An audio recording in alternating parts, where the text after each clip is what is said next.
नमस्कार दोस्तों। आज का हमारा पाठ है वसंत, पाठ 14 लोकगीत, जिसके लेखक हैं भगवत शरण उपाध्याय। बच्चों, यह एक निबंध है। लोकगीत अपनी लोस ताजगी और लोकप्रियता में शास्त्रीय संगीत से बिल्कुल भिन्न है। एक समय था जब शास्त्रीय संगीत के सामने लोकगीत को हेय समझा जाता था, परंतु समय बदला, साहित्य और कला के क्षेत्र में भी बदलाव आया और लोक साहित्य और लोक गीतों का संग्रह प्रकाशित हुआ। इसके प्रकाशित होने पर लोकगीत लोक प्रसिद्ध हो गया।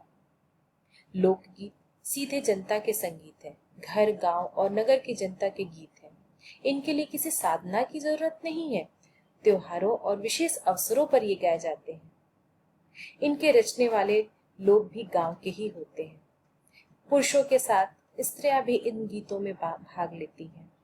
इसे साधारण ढोलक, झांझ, करताल, बांसुरी आदि की मदद से गाए और बजाए जाते। लोकगीतों के कई प्रकार हैं।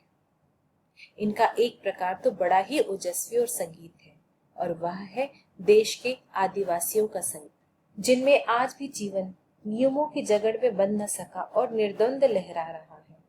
इनके गीत और नाच अधिकतर समूह में होते हैं। ये समूह कोई छोटे मोटे नहीं, बहुत बड़े बड़े होते हैं।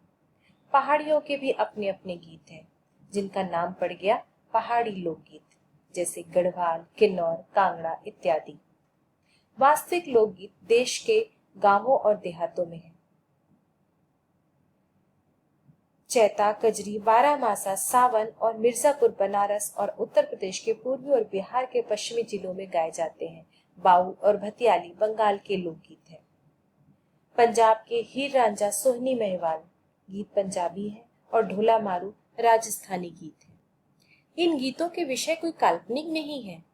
देहाती जीवन के रोजमर्रा के जीवन से लिए गए विषय ही इन गीतों की कल्पना है, जिसके कारण ये सीधे मन को छू लेते हैं।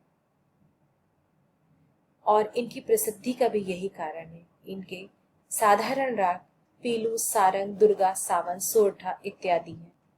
इन गीतों की भाषा गांवों और इलाकों के बोले जाने वाली बोलियां ही हैं, जिसके कारण ये गीत बड़े ही आकर्षक होते हैं और आसानी से समझ में आ जाते हैं। और इनकी सफलता का कारण भी यही है, जिसके कारण ये गीत बड़े ही आह्लादकार और आनंददायक होते हैं। भोजपुरी में करीब 30-40 वर्षों से विदेशिया गीत का प्रचार हुआ है, जिसके गाने वाले देहातों में समूह में घूमते हैं, जिसके विषय रसिक प्रियो और प्रियाएं होती हैं, जिसमें करुणा और विरह का रस बरसता है।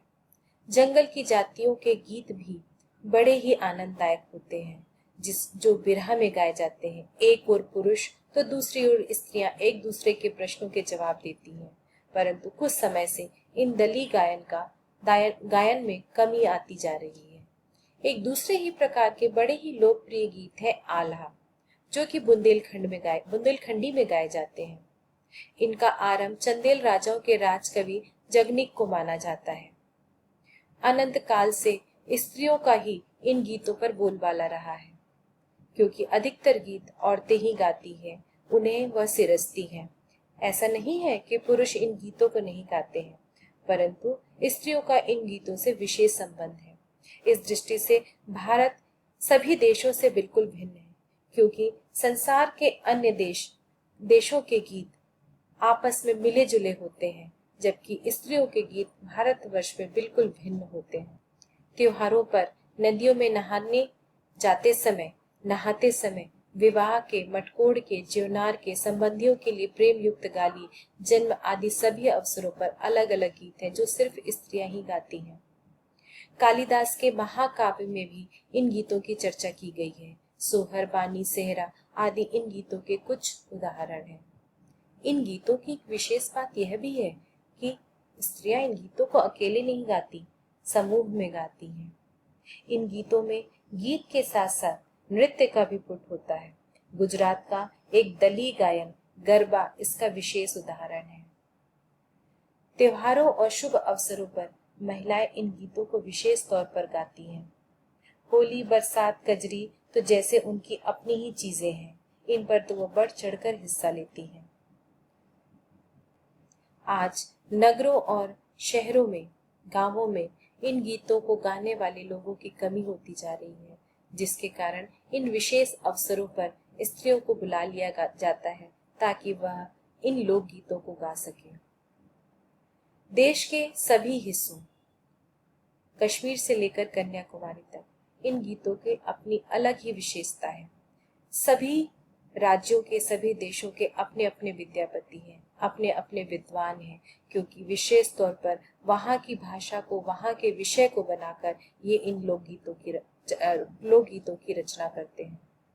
गांवों में गीतों के वास्तव में अनंत प्रकार हैं। जहाँ जीवन इठला इठला कर लहरा रहा है, वहां पर स्रोतों की कमी नहीं है, क्योंकि उन्मुक्त जीवन के अनेक उदाहरण, अनंत संख्यक गाने वहां के इस आनंद के प्रतीक हैं। धन्यवाद बच्चों।